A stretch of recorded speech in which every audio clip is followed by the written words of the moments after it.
हाँ, वो जो बीज भाव से महाप्रभु जी जो कह रहे हैं वो यही कहना चाह रहे हैं। पर जो बात मैं कह रही थी वो ये है कि उपासना मार्ग और भक्ति मार्ग में हमें क्रिया में कोई नहीं है समस्या, कंसेप्ट में समस्या है। तो वो कंसेप्ट पुष्टिमार्गीय सेवा करने के बाद भी हमारी बुद्धि में अगर लगा रहे तो गले में कंठी पहनने से और पुष्टिमार्गीय प्रकार से सेवा करने से आपकी सेवा नहीं बन जाती है। क्रिया जो है ना वो पूरी इस सेवा मार्ग का या प्रेम मार्ग का 2% हिस्सा मात्र है। जो कोई भी क्रिया हम करते हैं वो सब हर किसी मार्ग के लिए, एक्चुअली केवल हमारे लिए नहीं, उपासना मार्गी के लिए भी। तो खंड पाठ चौकी लगा के पुष्टि मार्गीय प्रकार से स्वरूप पधरा के भाव प्रतिष्ठा करके और सेवा करना, ये दाएं हाथ का खेल है। श्यामू काका जी के पास पढ़ने के लिए वो चर्च का जो फादर आया था वो भी अपने घर में पुष्टि मार्गीय प्रकार से सेवा करता था। क्यों करता था? ये देखने के लिए कि पुष्टि मार्गी लोग इस प्रोसीजर को कैसे करते हैं। क्योंकि वो लोग जब कन्वर्जन करवाना चाहते हैं तो हर व्यक्ति की हर प्रक्रिया के अंदर पूरा घुसते हैं और उसमें बीज से कन्वर्जन लाते हैं। जैसे साउथ में उन्होंने चर्च को द्रविडियन आर्किटेक्चर में मंदिर का स्वरूप दिया है और जो गरुड़ स्तंभ होता है उस गरुड़ स्तंभ के ऊपर जीसस होते हैं, क्रॉस होता है। क्यों? क्योंकि हमारी आंखें जो हैं वो उस तरह से आदी हैं। तो हम ये देखते हैं कि अच्छा ये मंदिर के जैसा दिख रहा है, यहाँ बीच में वो स्तंभ भी है, वो द्रविडियन आर्किटेक्चर भी यहाँ पर है। चलो बाहर ऐसा समझ लो कि वो हाथ पैर धोने के लिए पुष्करणी भी बना दी गई, सब कुछ है।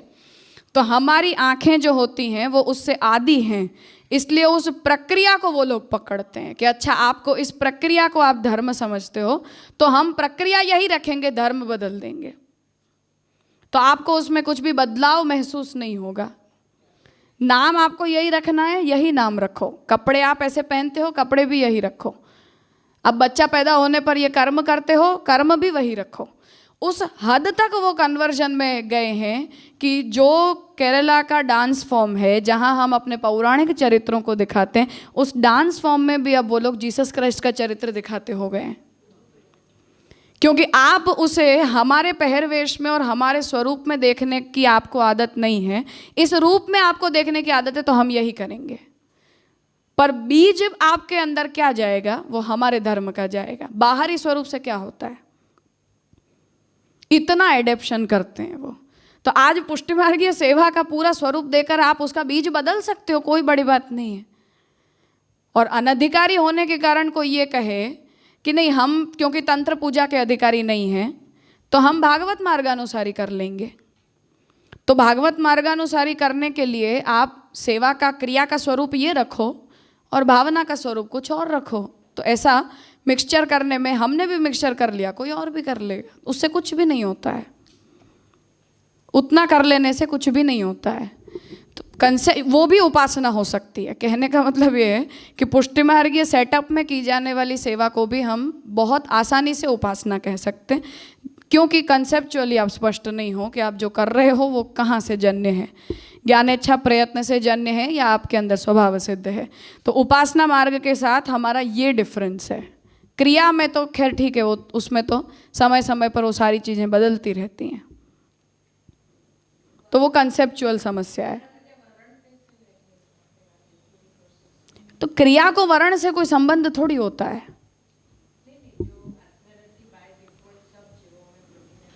हाँ, तो भगवान ये जीव उस आत्मरति के प्रति, इस मेरे प्रति दिशा दे पाए, ऐसी कैपेसिटी का उसमें स्थापन ऊती लीला के हिसाब से नहीं, वो भी वर्ण का ही मतलब है। साधु कर्म एवं कारयति, असाधु कर्म कारयति, वो दैवी और आसुरी का वर्ण ही तो दिखाता है। सत्कर्म वासना का स्थापन, असत्कर्म वासना का स्थापन, वो ऊती लीला का यही तो मतलब है। ठीक है, तो ये बात यहाँ बता रहे हैं कि अतएव न यत्नोपि सह, हम उसे प्रयत्न की कोटि में नहीं डालेंगे। तो जीवात्मनि तो जो प्रक्रिया है उसे हमने देखी कि ज्ञान, इच्छा और प्रयत्न कहाँ कहाँ से पैदा होते हैं। तो हम उससे कहते हैं कि उससे विपरीत जो स्नेह का गुण होता है, वो स्नेह का गुण मन, बुद्धि, चित्त, अहंकार से पैदा नहीं होता है।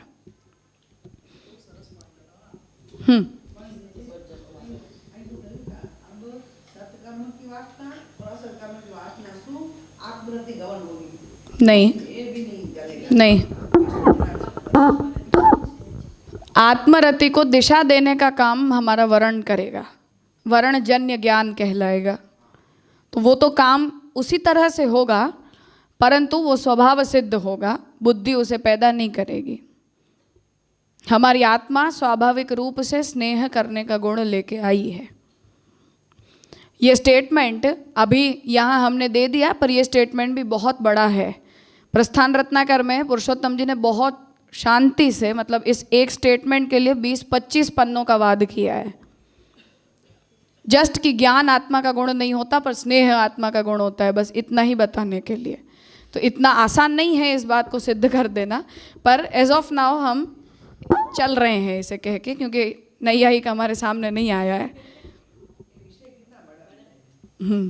बाकी हम अवधेश जी को बुला के थोड़ी देर करें चर्चा, तो पता चले कि भाई क्यों स्नेह, कैसे स्नेह, कहाँ से स्नेह, वो सारे उसके बाद हो सकते हैं।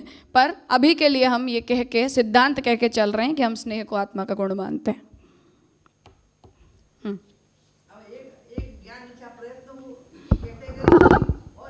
स्नेह की कैटेगरी दोनों अलग अलग हो गए एक दूसरे से।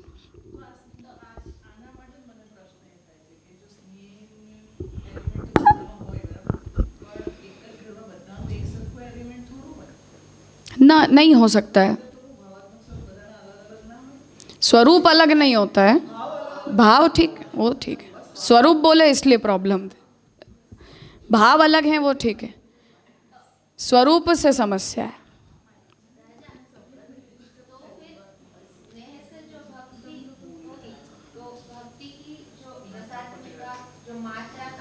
अनुभव होगा तो जो कल किया था कि मतलब पूर्ण नहीं होता है, पहले मात्रा में होता है, तो फिर वो तो प्रभु से दत्त हुआ ना,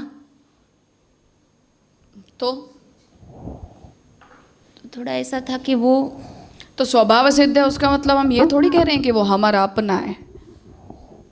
ऐसे तो चैतन्य भी हमारा अपना नहीं है ना, चैतन्य भी गुण तो भगवान का है, वो भी हमें मात्रा में दिया जाता है। उस तरह आत्मरति भी हमें मात्रा में दी जाती है। नहीं तो फिर उसमें चित्त लगाने का जो प्रयत्न है वो तो हमारे द्वारा, मतलब जीव जो भक्ति करता है वो तो उसकी साइड का प्रयत्न हुआ ना। तो प्रयत्न को मानने में समस्या नहीं है, पर प्रयत्न स्नेह को पैदा करता है, ये मानने में समस्या है। स्नेह को बढ़ाने में प्रयत्न काम करेगा, ज्ञान भी काम करेगा, इच्छा भी काम करेगी। बढ़ाने में तो कोई काम कर ले, उसमें हमें कोई समस्या नहीं है। पैदा करने में काम करेंगे तब तक हमें समस्या है। मुझे कब का ये प्रश्न हो रहा है।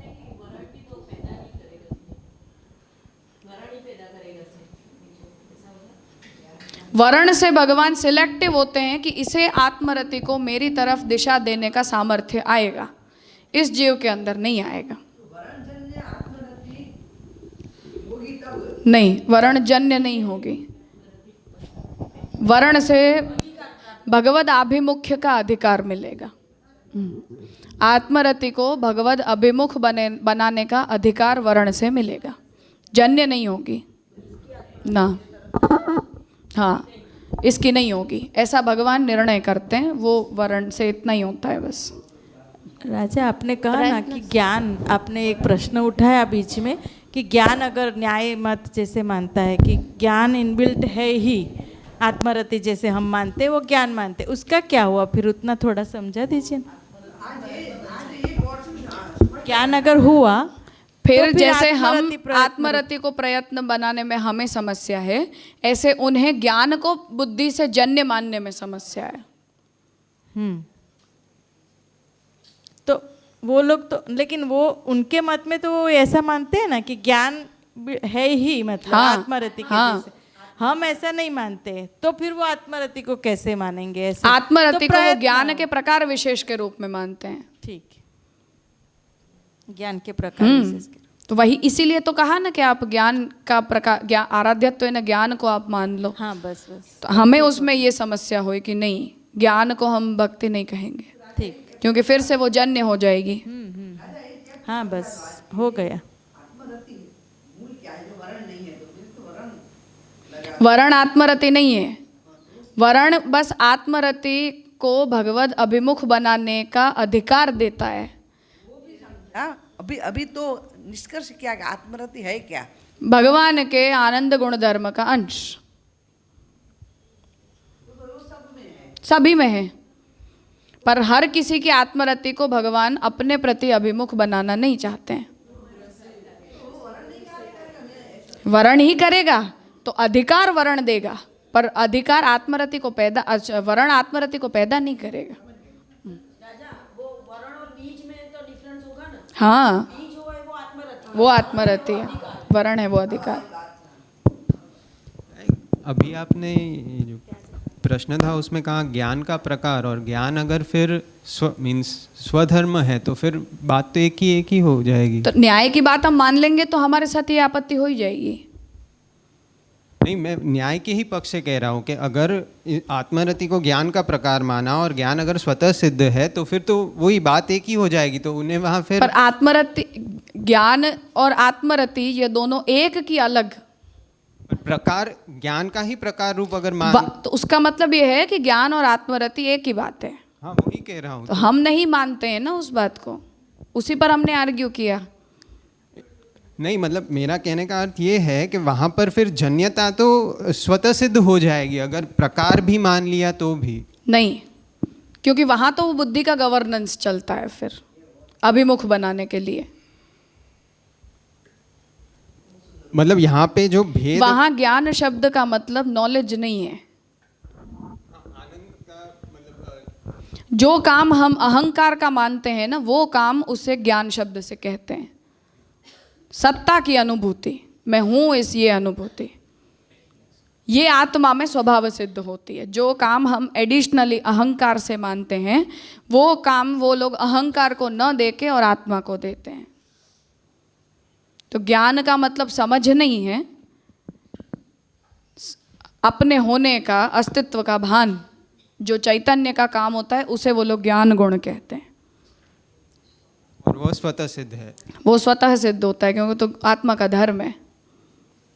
तो उस प्रकार से रति आत्मा का धर्म नहीं है, ऐसे न्याय कह हाँ। रहा है। तो मैं यही कह रहा हूँ कि नहीं है, और अगर ज्ञान का ही प्रकार है तो कोई वस्तु का बीज, एक वस्तु से ही अगर उसके प्रकार आ रहे हैं तो फिर तो वही बात हो गई ना, घूम फिर नहीं हो गई, क्योंकि उसे तो बुद्धि जन्य बनाएगी ना, बुद्धि बनाएगी उसको, तब ज्ञान में वो बुद्धि एडिशन करेगी। तो वो उस प्रकार से तो हम भी यही कह रहे हैं कि बुद्धि दिशा तो दे ही रही है। दिशा देना अलग बात है और पैदा करना अलग बात है। बुद्धि, हम ये कहते हैं कि बुद्धि ज्ञान को पैदा करती है। शुद्ध चैतन्य पानी के जैसा होता है जिसे अपने अस्तित्व का भी बोध नहीं होता है कि मैं हूँ, क्योंकि मैं हूँ ये बोध भी उसे अहंकार करवाता है, चैतन्य नहीं करवाता है। और वो अहंकार स्वाभाविक नहीं है, अहंकार तो वो जड़- सोपाधिक है ना। फिर तो जब शुद्ध चैतन्य होता है तो उसके होने का बोध पूरी दुनिया को होता है, पर उसे खुद नहीं होता है कि मैं हूं। जो शुद्ध चैतन्य की सांख्य की फल के रूप में जो अवस्था बताई है वो स्वरूप स्थिति, वो स्वरूप स्थिति में चैतन्य को स्वसत्ता का बोध नहीं होता है, क्योंकि अपनी सत्ता का बोध करवाने का काम तो अहंकार करता है हमारी फिलोसॉफी के हिसाब से। और उनके यहाँ वो स्वतः सिद्ध गुण है। वो उन लोगों को जो स्वरूप स्थिति वो मानते हैं, तो वो तो अपना अस्तित्व मानेंगे ही हमेशा के। हाँ, क्योंकि वहाँ परमात्मा में मुक्ति नहीं होती है। हाँ, इसी को मोक्ष कहा है, क्योंकि आत्मा के ही दो भेद होते हैं, परमात्मा और जीवात्मा। जीवात्मा परमात्मा का अंश नहीं होती है। जैसे हम दैवी और आसुरी ऐसे दो प्रकार मानते हैं, ऐसे वो ये कहते हैं कि आत्मा की दो टाइप्स होती है, एक परमात्मा होती है और एक जीवात्मा होती है। और वो परमात्मा ब्रह्मांड के प्रति जो है वो निमित्त कारण होती है, उपादान कारण सप्त पदार्थ होते हैं। तो जीवात्मा को परमात्मा में मोक्ष की जरूरत नहीं है, उसका स्वचैतन्य उसकी मुक्ति है, और उसका बोध चैतन्य का ज्ञान गुण है जो उसमें स्वभाव सिद्ध होता है। तो यहाँ तो अंशांशी संबंध खत्म हो गया, ब्रह्म का जीवात्मा के प्रति उपादानत्व तो खत्म हो गया, ब्रह्म के साथ मिलने वाले सायुज्य मुक्ति खत्म हो गई। इतना विप्लव होता है केवल एक स्टेटमेंट दे देने से। जरूरत ही नहीं, परमात्मा को भी कुछ समझने की जरूरत नहीं, वो तो तुम्हारी एक प्रकार एक टाइप मात्र है। इसलिए न्याय स्कूल को अर्ध नास्तिक कहा जाता है, कि पूर्ण नास्तिक नहीं होते, आधे नास्तिक होते हैं। ना उदेश जी नहीं बोलेंगे ना, क्यों बोलेंगे? प्रस्थान रत्नाकर से तो उनका बाद खंडित हो जाएगा, तो या तो वो नैयायिक रह जाएं या पुष्टि मार्गी रह जाएं, दोनों में से एक ही रह सकते हैं। और न्याय अंतर्गत रति का रोल क्या, उपयोगिता क्या ज्ञान का प्रकार मानकर? गुण है एक, स्नेह करना। ये ज्ञान की बहुत सारी टाइप्स होती हैं, सोपाधिक टाइप्स, उनमें स्नेह एक टाइप है। अर्थात जन्यता में हमारा मत एक हुआ, पर जो उसके बाद की प्रक्रिया है वहां पर भेद आ रहा है। जन्यता में भी हमारा मत एक नहीं हो। हम ज्ञान को आत्मा का गुण नहीं मानते हैं। जो अगर ज्ञान को प्रकारत्व मान लिया न्याय से, तब भी हमें वो एक्सेप्टेबल नहीं है, क्योंकि ज्ञान का बच्चा स्नेह नहीं है। स्नेह को वस्तुतः ज्ञान की कोई जरूरत ही नहीं है। वो तो ये कहते हैं प्रकार विशेष का मतलब है कि वो ज्ञान का बेटा है, ज्ञान उसका बाप है। स्नेह का बाप है ज्ञान, क्योंकि तुम्हें पहले स्वसत्ता पता होगी तब तो तुम किसी से प्रेम करोगे ना, तो अपने सापेक्ष प्रेम करोगे। हम अपने माता पिता से किसके सापेक्ष प्रेम करते हैं कि इन्होंने मुझे पैदा किया है, तो अपनी अपेक्षा से हम उनको प्रेम करते हैं। जिन्होंने हमें पैदा नहीं किया उनसे हम अपने माता पिता जैसा प्रेम करते हैं।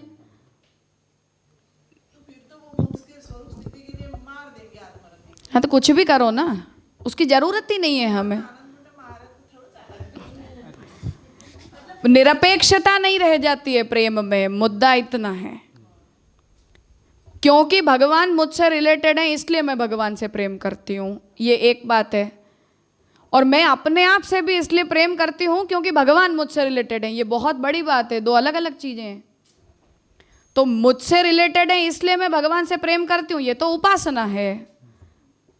और हम अपने आप से भी प्रेम नहीं करते, हमारे अंदर प्रेम का स्वभाव ही भगवान का स्वभाव है। ऐसा कहना ये पुष्टि मार्गीय स्नेह का स्वरूप है। हम अपने सापेक्ष प्रेम करते हैं, ठीक है, ये तो उपासना हो गई ना। ये तो हम हर दुनिया से सापेक्ष प्रेम ही करते हैं, तो तुम भगवान से भी सापेक्ष प्रेम कर लो। तो निरपेक्ष प्रेम का मतलब है कि हम अपने आप से भी उतना प्रेम नहीं करते जितना भगवान से करते हैं। क्यों? क्योंकि प्रेम का एलिमेंट ही हमारे अंदर आत्मनस्तु कामाय सर्वम प्रियम भवति की तरह आता है। और वहाँ आत्मा शब्द का मतलब जीवात्मा नहीं होके परमात्मा लेते हैं हम। बहुत बड़ा अंतर है ये। हाँ, हम अपने आप से भी अधिक। जीव का अस्तित्व, हमारा अपना अस्तित्व हमारी भक्ति में डाइल्यूट हो जाए, उतना सर्वतोधिक स्नेह है। इसलिए वो हरिराय जी वो दीनता के मूड में चलते हैं कि तुम अपने अस्तित्व को बनाए रख के ऐसी भक्ति करोगे तो वो सापेक्षता तुम्हारे अंदर अंत तक चलती रहेगी कि मुझे ऐसा चाहिए तो आप मुझे ऐसे मिलो। हम चाहते हैं कि हमारी इंद्रियों को भगवान मिले, तो हमारी अपेक्षा से तुम हमें ऐसा मिलो। तो भगवान के स्वरूप में ऐसी सिलेक्टिवनेस का अप्रोच अगर पैदा होता है तो तुम अपने सापेक्ष ही भगवान को चाहते हो, निरपेक्ष नहीं चाहते हो। निरपेक्ष तुम तब चाहोगे कि हमें कुछ मिले या न मिले, हम जैसा चाहते हैं ऐसा मिले या ना मिले। आप हमें जैसा मिलना चाहते हो, हम आपको ऐसा चाहते हैं। जैसे मिल जाओगे हम ऐसे ही हम आपको ले लेंगे, उसमें हमारी कोई चॉइस ही नहीं है कि आप हमें इस रूप में मिलो, आप हमें इस प्रक्रिया से मिलो, आप हमें इस तरह से मिलो। तो वो जो भी चॉइसेस हमारी डेवलप होती हैं वो तो सब किसी न किसी प्रकार की सापेक्षता है। उसमें हम अपना अस्तित्व को डाइल्यूट कर देते हैं कि हम हमारे अस्तित्व की तो कोई है ही नहीं है दरकार। आप क्या चाहते हो कि आप हमें कैसे मिलो, तो आप जैसा चाहोगे ऐसा हमें मिल लोगे तो हम खुश हैं उससे। तो हम ऐसी कोई नहीं अपेक्षा रखते कि आप हमें इस तरह से मिलोगे तभी हमें फलानुभूति होगी। हाँ, तो वो पूर्ण निरपेक्षता होनी चाहिए। तब वो स्नेह हम सापेक्ष स्नेह नहीं करते, मतलब अपने अस्तित्व को हम सेंटर में रख के स्नेह नहीं कर रहे हैं, भगवान को सेंटर में रख के हम स्नेह कर रहे हैं। उपासना मार्ग में हम अपने आप को सेल्फ सेंट्रिक रख के करते हैं, जैसा दूसरे सबसे भी करते हैं। तो जो स्नेह का दायरा होता है उसमें हम मध्य में होते हैं हर प्रकार के स्नेह में। पर भगवान से हम स्नेह करें तब तुम अपने आप को बीच में रख के मत करो, भगवान को बीच में रख के करो। इसलिए सेवा भगवत प्रसन्नता के लिए करो, तुम्हें कुछ मिले इसलिए ना करो। हमें उसमें मिलने को कुछ भी नहीं है, हमारी इंद्रियों का सुख भी नहीं, क्योंकि हमारी इंद्रियां आपको सुख देने के लिए है, हमारी इंद्रियां अपने सुख का अनुभव करने के लिए नहीं है। उतनी निरपेक्षता होनी चाहिए, तो हरिराई जी उसे प्रेम कहते हैं। वरना हमारी इंद्रियों को सुख मिले, आपसे ही क्यों न मिले, ऐसा अगर कहते हैं तो हरिराई जी कहते हैं कि ये तो काम भाव हो जाता है।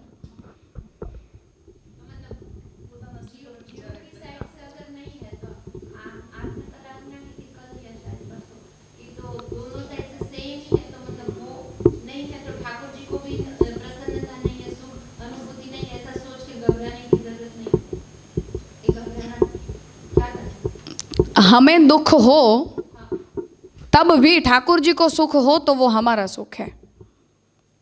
हमें चाहे कितनी ही तकलीफ क्यों न पड़ती हो, हमारी इंद्रियां रो दे, पर अगर हमें ये लगता हो कि फिर भी इस क्रिया में ठाकुर जी की कोई ना कोई प्रसन्नता तो है, तो वो क्रिया सेवा है।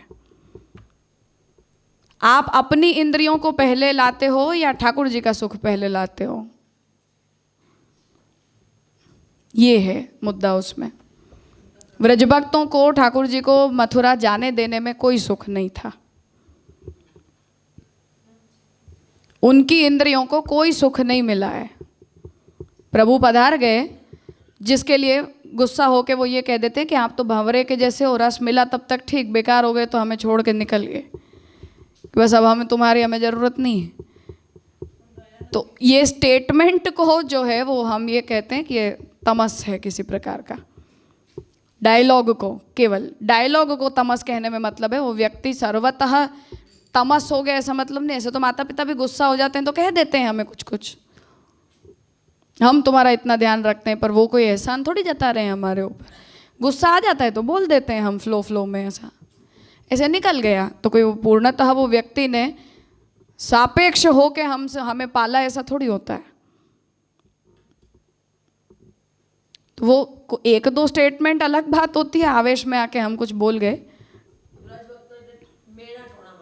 हाँ, ठाकुर जी को अब इतना दुख हो रहा है तो थोड़ा गुस्सा हो गया, आवेश आ गया तो निकल गया अपने मुंह से, तो ऐसा हो जाता है, कोई बड़ी बात नहीं है। पर ठाकुर जी को मथुरा पधार जाने के बाद व्रजभक्तों को कोई सुख नहीं है उनकी इंद्रियों को, पर फिर भी उन्होंने भगवान को पकड़े रखा। उन्होंने किसी दूसरे विषय की चाहना नहीं रखी है कि हमें कोई और सुख देने वाला आ जाए। तो स्वसुख पहले है या भगवत सुख पहले, वहाँ ये डिमार्केशन की लाइन है। इसलिए वो प्रयत्न नहीं है, वो स्पॉन्टेनियस है, स्नेह है, तो वो स्वभाव सिद्ध है। इसलिए सेवा प्रयत्न नहीं है, भक्ति जो है वो प्रयत्न नहीं है, क्योंकि प्रयत्न, हर प्रयत्न, दुनिया का हर प्रयत्न सोपाधिक ही होता है, ये सिद्धांत है। कोई भी प्रयत्न क्यों ना हो।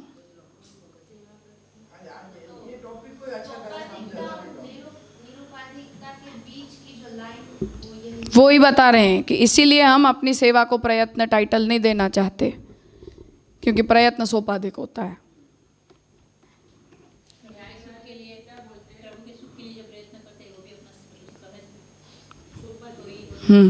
क्योंकि तुम्हें उसमें अगर कोई सुख नहीं मिल रहा तो भी तुम उसे भगवत सुख को अपना सुख मान सकते हो कि नहीं मान सकते हो।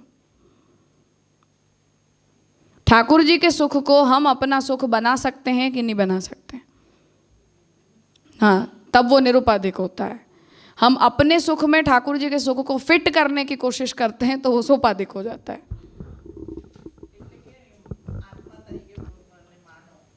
हाँ हाँ, इसलिए वो आत्मा शब्द परमात्मी वाचक है, जीवात्मा वाचक नहीं है। कोई बात नहीं, अभी तो हमने टीका पूरी भी नहीं की है, और हो जाएगा।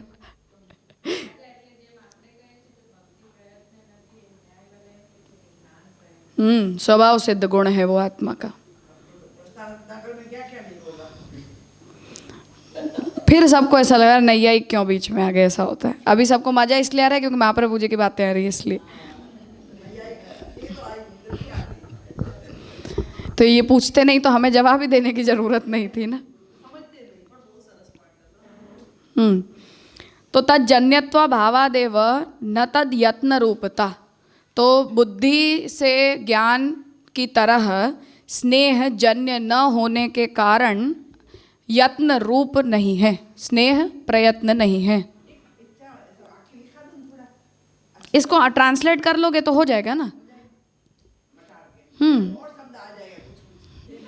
नहीं, मूल शब्दों का अनुवाद लिख दोगे तो हो जाएगा। श्याम काका जी जो कह रहे हैं वही कह रही हूँ मैं, कौन सा नया मेरी बुद्धि चल रही है इसमें। हाँ तो लिख लो। एतद वैपरीत्येन, मतलब ज्ञानेच्छा प्रयत्न से विपरीत होके जो स्नेह होता है वो भगवान की आत्मरति के अंशरूप होने से आत्मधर्म है।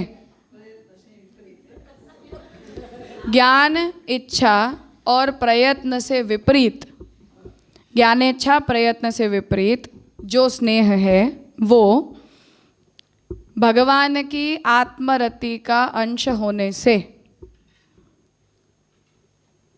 क्योंकि ज्ञानेच्छा प्रयत्न आत्मरति के अंश नहीं है, ठीक है। तो ज्ञानेच्छा प्रयत्न से विपरीत स्नेह भगवान की आत्मरति का अंश होने से, आत्मधर्म होने से,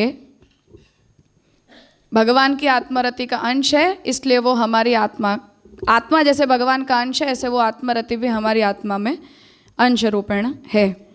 तो आत्मधर्म होने से जीव चित्त आदि में, जीव के चित्त आदि में मतलब जीव के मन बुद्धि चित्त अहंकार वगैरह में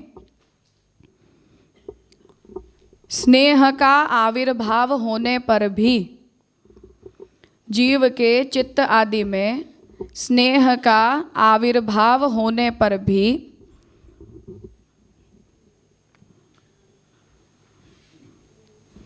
मन बुद्धि आदि से जन्य न होने के कारण, मन बुद्धि आदि से जन्य न होने के कारण स्नेह प्रयत्न रूप नहीं है।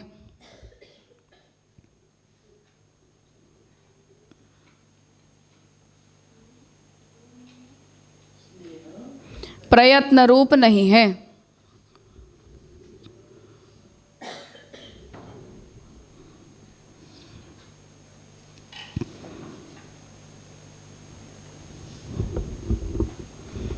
हो गया? तो स्नेह इक्वल्स टू प्रयत्न ऐसा नहीं है। ततः स्नेहात्मिकायाः भक्तेः अपि, इसलिए स्नेहात्मिका जो भक्ति होती है वो भी न यत्न रूपत्वम संभवद उक्तिकम। तो स्नेह यदि प्रयत्न नहीं है तो स्नेह युक्त जो भक्ति होती है उसे भी यत्न रूप कहने की संभावना नहीं है। उल्टा, भक्ति स्नेह रूप न हो तो वो प्रयत्न है, स्नेह रूप भक्ति है तो वो प्रयत्न नहीं है, स्नेह रूप यदि भक्ति नहीं है तो वो प्रयत्न है, इसीलिए वो प्रयत्न उपासना है। ठीक है? तो मर्यादा भक्ति और पुष्टि भक्ति का इतना जो हम हल्ला मचाते हैं ना वो ये है। तो हम भी अपनी बुद्धि में अगर इतनी छोटी सी बात ना समझ पाते हो तो हम चाहे कुछ करें वो मर्यादा है, चाहे कुछ भी कर लें वो मर्यादा है। तो जब तक हम बिना स्नेह के भक्ति कर रहे हैं तब तक वो मर्यादा ही है, उसमें मर्यादा और पुष्टि के डिस्टिंक्शन वाली कोई बात ही नहीं है। बस इसलिए वो हल्ला मचाने की बात नहीं है, मुंह छुपा के चलना चाहिए, है ना, अपनी शक्ल दिखाने की नहीं जरूरत। तो इसीलिए स्नेहात्मिका जो भक्ति होती है उसे भी यत्न रूप कहने की संभावना नहीं है। तो स्नेहात्मिका भक्ति को हम प्रयत्न नहीं कहेंगे, क्योंकि वो भक्ति स्नेहजन्य है या स्नेहात्मक है। तो जो स्नेह यत्न नहीं है तो स्नेह रूपा भक्ति भी यत्न नहीं है।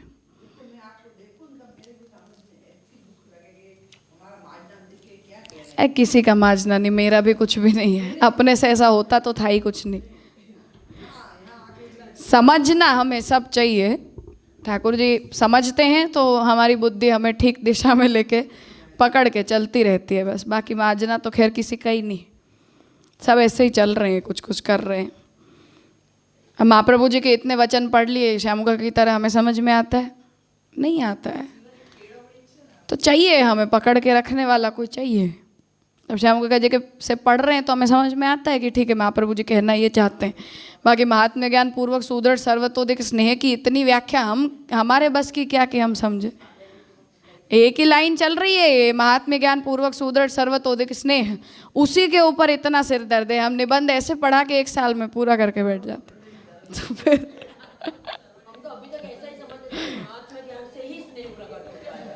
वही बात है, हम सब ऐसा ही, हम पंक्ति का मतलब ऐसे ही समझ के पढ़ा के पूरा कर देते। अब ऐसे निबंध को ऐसे हम इतना दिमाग हमारा चलता तो था क्या? यही होता है, वैसे चलते ही रहते हैं चीज़ें।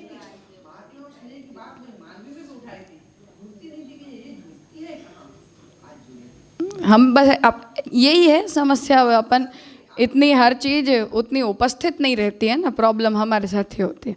हर वचन हमारी बुद्धि में उतने उपस्थित नहीं रहते हैं, इसलिए हर समय वो एकदम मन में निरंतर चलता रहता है तो सब अर्थ प्रकट होते हैं। हाँ बस अब वही है, सब हमारी बुद्धि में दूसरी 50 चीज़ें लेके बैठते हैं तो महाप्रभु जी कहेंगे मेरे वचनों के लिए जगह ही नहीं है तो क्या करें। तो न यत्न रूपत्वम संभवद उक्तिकम, तो आपने जैसा कहा उस तरह से हम स्नेह रूपा भक्ति को इसीलिए यत्न की कैटेगरी में हम रखना नहीं चाहते हैं।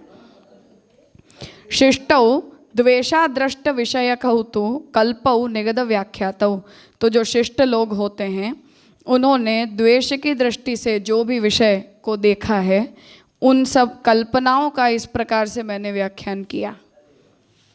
मतलब कि आप भक्ति को पता नहीं क्या क्या समझ रहे हो, ऐसा कहना चाह रहे हैं। हम कुछ कुछ मान के भक्ति को पता नहीं क्या क्या समझ रहे हैं, तो उसे बता रहे हैं।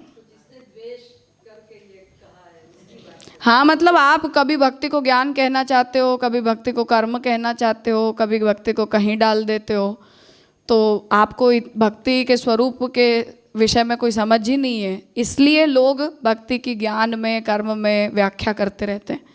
ऐसा मैं वही कह रही हूँ कि ब्रह्म संबंध वैकुंठ की टिकट है, ये शुद्ध मायावाद है। इसमें आपको शंकर बनने की जरूरत नहीं है कोई। इसके लिए हमें शंकराचार्य जी के मतावलंबी का टाइटल देने की जरूरत नहीं है, ऐसे ही मायावाद आ जाता है। तो बस अब ऐसा हम भक्ति को उपासना में डाल दें तो महाप्रभु जी कहेंगे मैं क्या कर रहा हूँ, फिर तुम यहाँ क्या कर रहे हो, ऐसे महाप्रभु जी कह देंगे। महाप्रभु जी हमसे यही कहेंगे कि तुम्हें अगर यही करना था तो उपासना मार्ग क्या बुरा था, फिर वहाँ चले जाओ ना शांति से। हम थोड़ी तुम्हें निमंत्रण पत्रिका बांटने के लिए आए थे। तो वैसे घुस जाती है सब मायावाद की चीज़ें हमारी बुद्धि में, क्या करें। हाँ फिर वैसे कहाँ हमारी बुद्धि शुद्ध हो। बेटा तारा मैं FCC चलाना पड़ा, हमारी 3% बैटरी है, चालू करना ना दर्द तो मैंने बंद कर दूँ।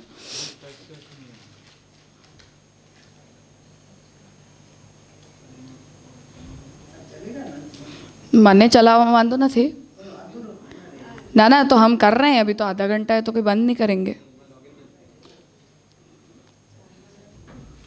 कोई बात नहीं। ननु मनोबुद्धि एवच अहंकारः इति अयं में भिन्ना प्रकृतिः इति वचने मनोबुद्ध्यान्तःकरणानामपि स्व अंशत्वस्य भगवतैव अंगीकृतत्वेन अब पूर्व पक्षी कह रहा है कि गीता जी में भगवान ये कहते हैं कि मन, बुद्धि, अहंकार वगैरह जो है वो प्रकृति से ही उत्पन्न होते हैं। तो जैसे स्नेह को हम भगवान का अंश कह रहे हैं, ऐसे मन, बुद्धि, चित्त, अहंकार भी तो भगवान के ही अंश हैं, है ना? રાજા એક ખાલી પૂછી લઉં કે આ જે બધી આર્ગ્યુમેન્ટ છે એ ખરેખર આવી છે કે આપણે સમજવા માટે જે પોતે જ કે પુરુષોત્તમ જે ઉપસ્થિત કરી છે? श्याम काका जी का मतलब ये है कि पुरुषोत्तम जी इन सब बातों को सोच के वाद कर रहे हैं, और उद्भूत भी हो सकती हैं, उसमें भी कोई प्रॉब्लम नहीं है।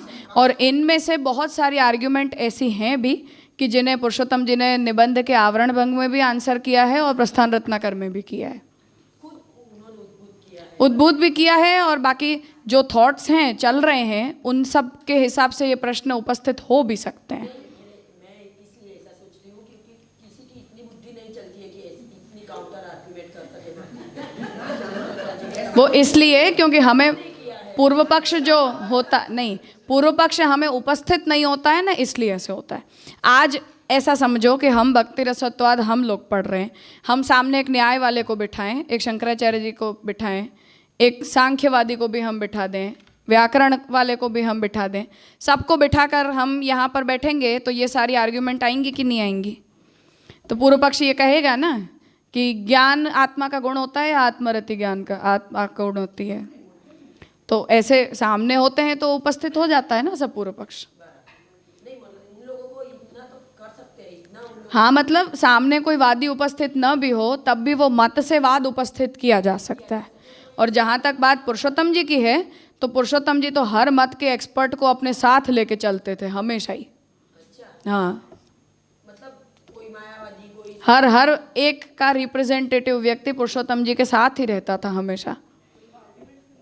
हाँ, उन ग्रंथों को निकाल के तुरंत उस आर्ग्यूमेंट को ला देने के लिए या उस विषय में कोई विमर्श करने के लिए पुरुषोत्तम जी हमेशा ही अपने साथ सारे एक्सपर्ट्स को साथ रखते थे और उनके सभी ग्रंथों को भी अपने साथ ही रखते थे,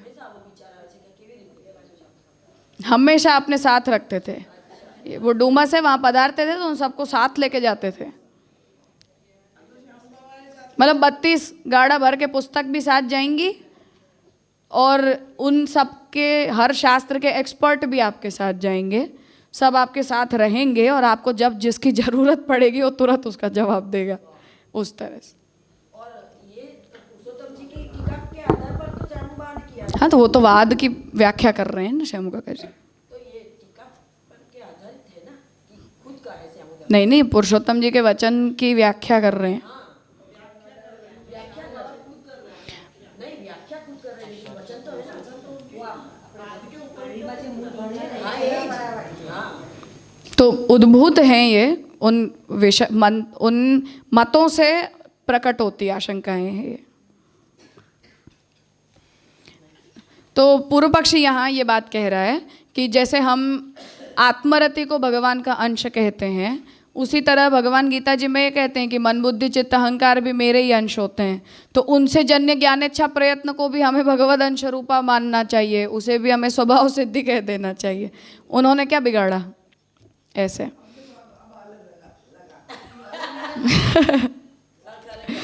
हाँ,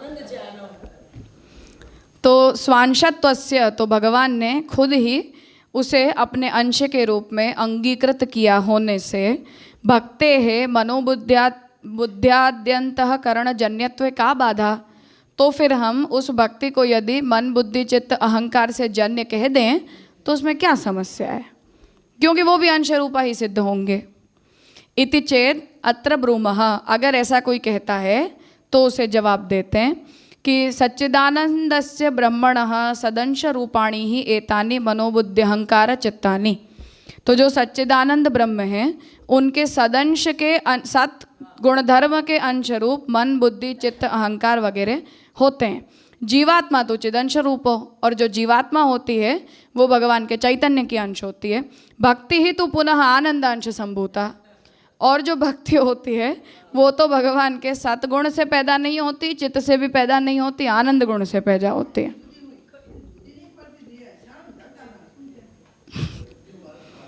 हाँ, तो भक्ति जो होती है वो सदंश जन्य नहीं है, क्योंकि फिर मन बुद्धि चित्त अहंकार से जन्य मानेंगे तो उसे सदंश मानना पड़ेगा।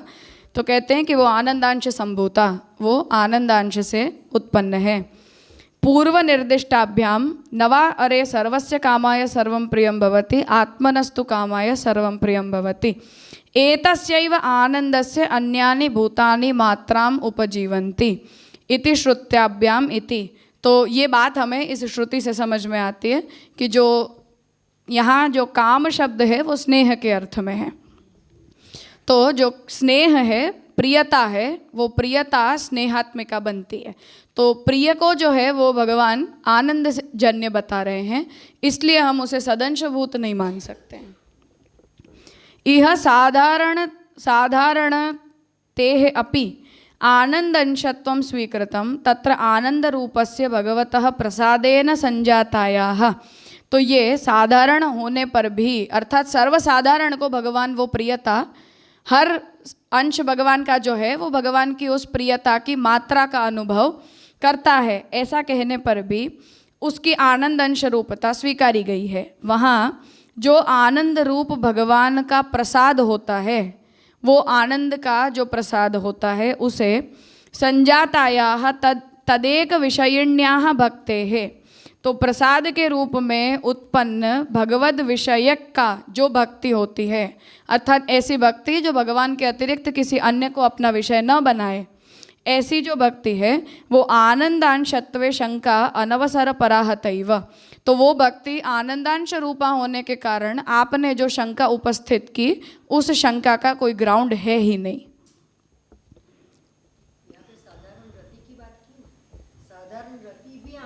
हाँ, तो जो सर्वसामान्य रति होती है वो भी आनंदांश से पैदा होती है, इसलिए उस रति में भी भगवान के प्रसाद से जिसमें भक्ति तदेक विषयिणी भक्ति प्रकट होती है वो तो आनंदांश भूता ही होती है। तो हम उसे सदंश और चिदंश में तो लेकर जाएंगे ही नहीं। ठीक है, हाँ, पर फिर भी वो आनंद जन्य है, तो हम भक्ति को कैसे सदंश भूता कह दें? ऐसा कंपैरिजन कर रहे हैं कि सर्वसामान्य जीव को भी जो रति होती है वो भी अगर भगवान के आनंद गुण धर्म से जन्य हो, तो सर्वसाधारण के प्रति नहीं, केवल भगवान के प्रति होने वाली जो रति है उसे हम सदंश भूता कैसे कह दें? इसलिए आपकी जो शंका है उसका कोई ग्राउंड है ही नहीं, ऐसा यहाँ उत्तर दे रहे हैं।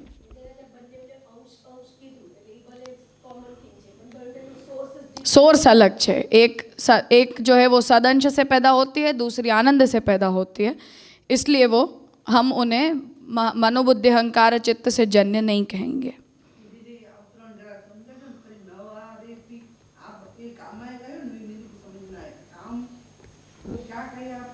हर किसी के प्रति प्रियता की इच्छा जो है वो आत्मा की प्रियता की इच्छा होने के कारण ही होती है। नच, अब यहाँ वो काम शब्द की जो बात आई, उसी काम शब्द को अब फिर से यहाँ समझा रहे हैं कि नच आत्मनस्तु कामाय सर्वं प्रियं भवति इति प्रतिपादनात् कामस्य च। अब यहाँ क्योंकि हम आत्मरति जो है भक्ति है वो आनंद गुण से जन्य है, इसे सिद्ध करने के लिए क्योंकि हम इस वचन को यूज़ कर रहे हैं, इसलिए पूर्व पक्षी इस वचन के ऊपर प्रश्न उपस्थित कर रहा है कि आत्मनस्तु कामाय सर्वं प्रियं भवति, ये जो श्रुति वचन है उसमें कामस्य च, जो काम शब्द आ रहा है उसे भी कामः संकल्पो विचिकित्सा श्रद्धा अश्रद्धा धृति अधृति री धी भी इति एतत् सर्वं मन एव। तो श्रुति ये कहती है कि काम, संकल्प, विचिकित्सा, श्रद्धा, अश्रद्धा, धैर्य, अधैर्य, री, धैर्य, भीति, ये जितने भी हैं ये सब मन से पैदा होते हैं। तो उसका मतलब है कि आत्मनस्तु कामाय सर्वं प्रियं भवति, यहाँ जो काम शब्द है वो मन से जन्य है।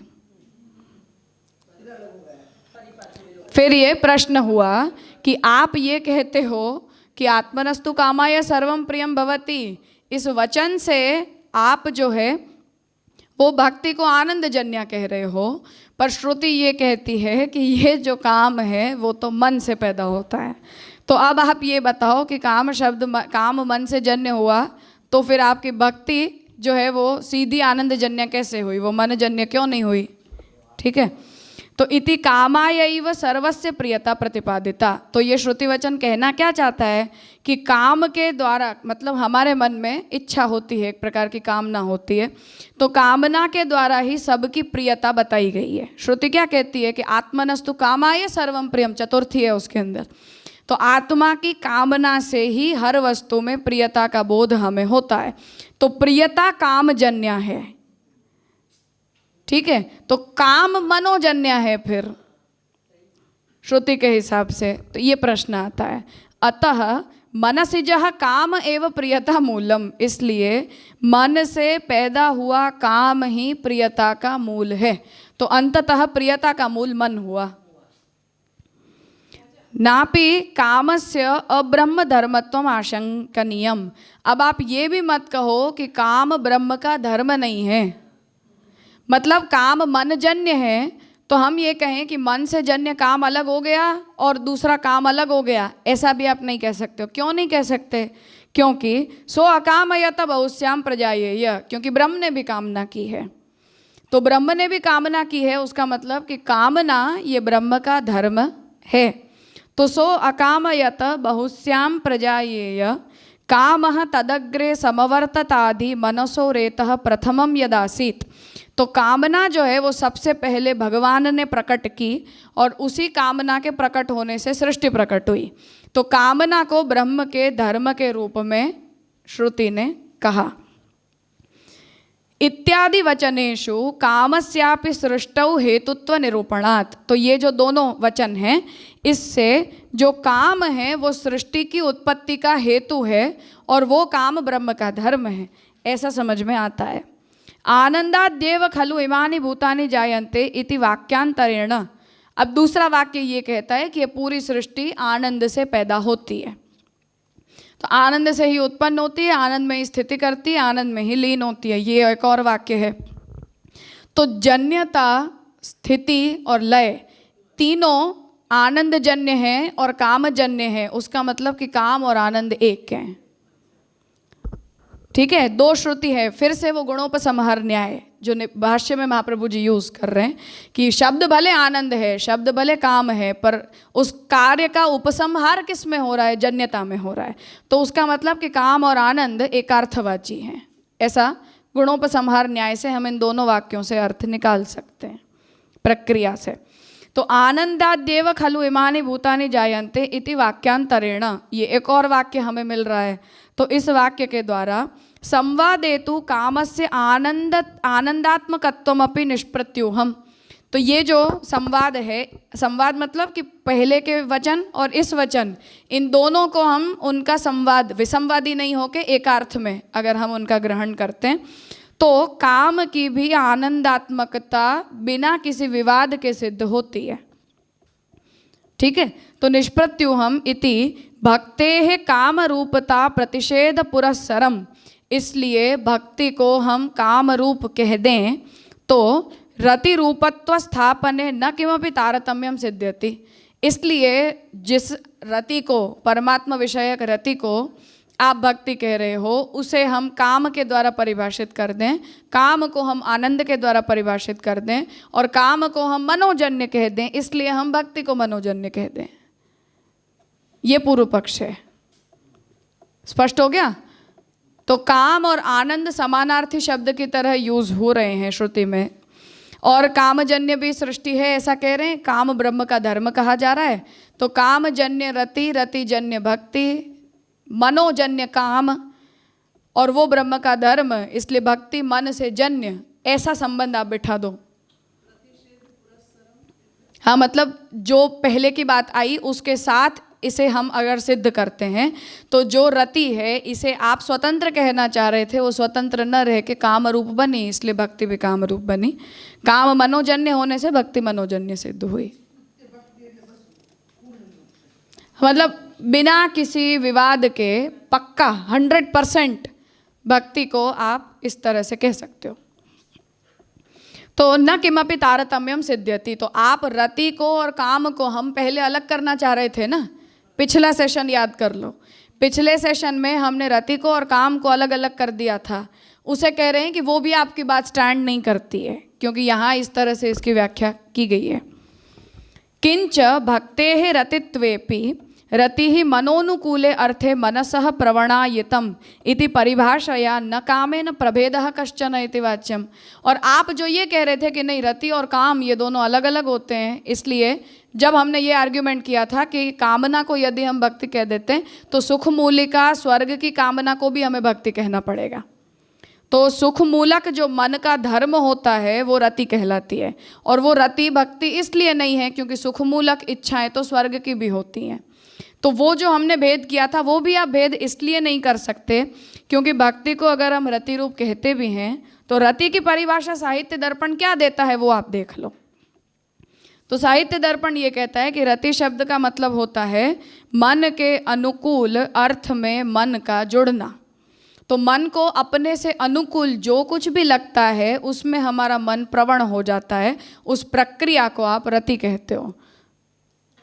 तो हमारे मन का चित्त का कृष्ण प्रवण होना, ऐसा यदि हम कहते हैं तो चित्त के कृष्ण प्रवण होने का मतलब ये बनेगा कि वो चित्त को मन को भगवान अनुकूल प्रतीत हुए, और अनुकूल प्रतीत हुए इसलिए मन उसके अंदर रति का स्थापन कर देता है और वही रति भक्ति कहलाती है। तो वो मनोजन्य धर्म हुआ कि नहीं हुआ?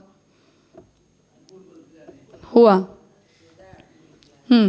तो रति ही मनो अनुकूले, रति का मतलब क्या? मन के अनुकूल अर्थे, मन के अनुकूल विषय में मनसः प्रवणायितम, मन का अपने अनुकूल अर्थ में प्रवण होना रति कहलाता है। यानी काम और रति को एक बता रहे हैं। काम और रति एक हुई, काम और भक्ति एक हुई, और काम ब्रह्म का धर्म हुआ और काम मन से जन्य हुआ इसलिए भक्ति मन जन्य हुई।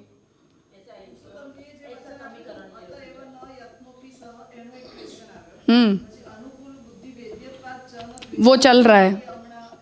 हाँ, तो अनुकूल बुद्धि वेद्य होना रति कहलाती है। इसलिए यहाँ ये बात आती है कि रति को साहित्य दर्पण में इसी तरह से परिभाषित किया गया है। फिर आपको रति को भक्ति कहने में, काम को भक्ति कहने में, काम को मन का धर्म कहने में, इसलिए भक्ति को भी मन का धर्म कहने में क्या आपत्ति है? तो इति परिभाषया न कामेन प्रभेदः कश्चन, इसलिए काम से इसका कोई भेद नहीं है, भक्ति का कोई भेद नहीं है। इति वाच्यम, ऐसा सिद्ध होता है। ब्रह्मणः स्वरूप कोटौ तु, ब्रह्म की स्वरूप कोटि में तो निखिलानाम अपि धर्माणाम आनंदात्मकत्वमेव। तो जो बात हम द्वितीय स्कंद के अंदर देखते हैं कि ब्रह्मा जी को भगवान ने जब अपने स्वरूप में पूरी सृष्टि दिखाई तो वो तो पूरी सृष्टि आनंदात्मिका ही थी, उसमें आनंद धर्म का कहीं तिरोधान था ही नहीं। तो उस स्थिति में जड़ वस्तु भी आनंदात्मक है, हर वस्तु आनंद धर्मात्मक है। तो उसे बता रहे हैं कि ब्रह्म की स्वरूप कोटि में तो